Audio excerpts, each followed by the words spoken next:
Oi gente, tudo bom? No vídeo de hoje eu separei algumas dicas para quem quer começar a correr.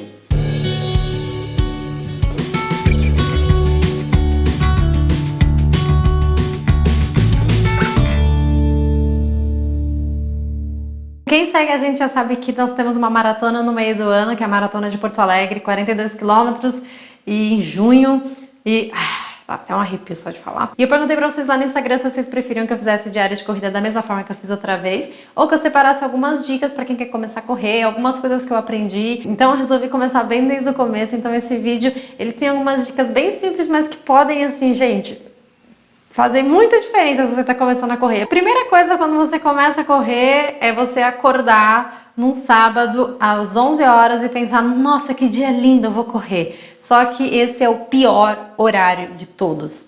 A escolha do horário faz total diferença se você vai ter uma boa performance ou não. Se você vai sofrer, se você vai desidratar, se você vai tomar um queimaço e fazer mal para sua pele ou não. Se for possível, tenta correr antes das 10 horas da manhã.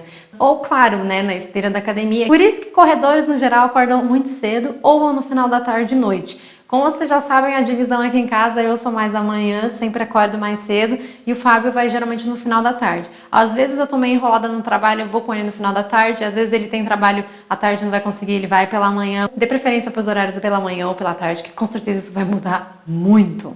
A segunda dica é escolher o seu trajeto. É claro que quando a gente está começando, eu, pelo menos, eu não conseguia dar uma volta numa praça de 400 metros. Então, assim, a gente não vai pensar, nossa, eu vou correr 5 quilômetros, eu tenho que ir de tal ponto até tal ponto. Mas dê preferência para um lugar, de repente, uma praça ou um parque que tenha árvores, que seja arborizado, porque isso ajuda a dar uma reduzida no sol. Geralmente fica mais fácil de respirar, porque o vento, né, é um pouquinho mais agradável, é mais refrescante, então tudo isso facilita pra gente correr de uma forma mais confortável. E a coisa que mais faz diferença é o ser um terreno plano.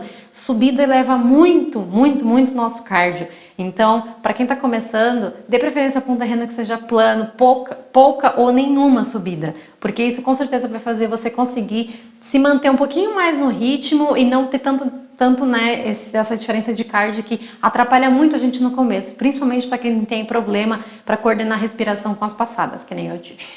Já é difícil a gente correr e manter o nosso cardio, né, nossa respiração ali num nível controlado e suportável. Quando você fala, isso só piora. Se você for escolher uma companhia, escolhe aquela pessoa que seja realmente próxima, ou uma pessoa que você tenha liberdade de falar, espera só um pouquinho que eu preciso me concentrar na minha respiração, porque a gente precisa entender o nosso corpo. E a corrida é isso, a gente se conecta muito mais com a gente e a gente aprende muito sobre a nossa respiração, sobre a gente se controlar, sobre a gente se entender. Você precisa ouvir o seu corpo. Escolhe uma pessoa que seja parceira, que te anime, te apoie e que você possa falar, peraí, tô respirando, não consigo contar a fofoca agora. Eu e o Fábio foi muito bom por isso, porque a gente tinha essa liberdade. O Fábio, como começou a correr antes de mim e tal, já tava com um preparo melhor, ele conseguia falar mais. Mas nos treinos mais longos que a gente fazia, eu não falava nada. Fazia assim pra ele, ou assim, ou às vezes dava umas risadas, me atrapalhava um pouquinho.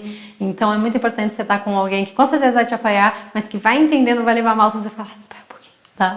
A quarta dica é que sempre quando a gente vai começar a correr, a gente pensa em levar música pra gente se distrair e não pensar que tá correndo. A música ajuda, mas ela pode atrapalhar muito. Pra mim, ela não ajudou no começo, porque eu começava a correr e se eu tava escutando algum rock, eu tinha tendência a acelerar e isso me atrapalhava muito mais.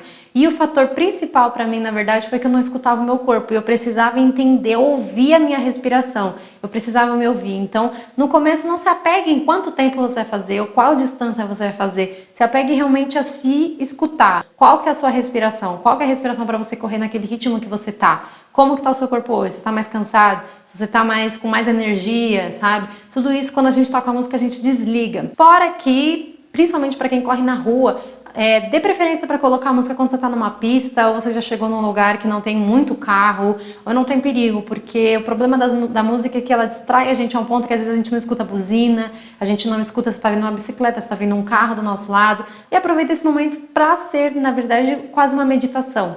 A quinta dica é seja consistente. Então, como eu disse, não se apegue em eu fiz 2 km, fiz 5, fiz 10, não se apegue em quanto tempo, se apegue que você tem que ir 3 vezes na semana. Ponto. Esse é o seu compromisso com a corrida. No mês que vem, eu vou 3 vezes na semana, vou tentar aumentar 5 minutinhos de cada vez que eu fui. A corrida, ela não pede que você vá mais longe ou que você vá mais rápido. Ela pede que você seja persistente. No começo, se apegue às pequenas conquistas. Quando eu comecei a correr, fiz 500 metros, já fiquei bem felizinha. Depois de 15 dias, consegui fazer 1 quilômetro. Depois de mais 15 dias, consegui fazer 3. A gente se torna muito mais compreensível com os dias e com as fases e com tudo que a gente tá. Se cobrar, mas se entender, sem se culpar. Então começa de repente caminhando 2 minutos, correndo 1 minuto. Caminhando 2 minutos, correndo 1 minuto. Faz isso por 15 minutos. Melhor do que disparar de uma vez correndo no começo, é você ter essa consistência de você mantendo cada semana a semana, aumentando um pouquinho e não desistindo. Lembrando que eu não sou nenhuma profissional da área, então tudo que eu vou compartilhar com vocês são realmente coisas bem básicas, bem simples. Se vocês precisam de um direcionamento, realmente eu vou deixar alguns canais de pessoas que são focadas nessa área, possa contribuir com mais alguns detalhes e coisas realmente bem mais focadas, tá bom? Espero que essas dicas ajudem de certa forma vocês a se animarem, dar uma corridinha ou, como eu sempre falo, encontrar algo que você goste, que sinta prazer, que faça você se sentir bem, que seja um hobby bacana na sua vida. Um beijo e até mais!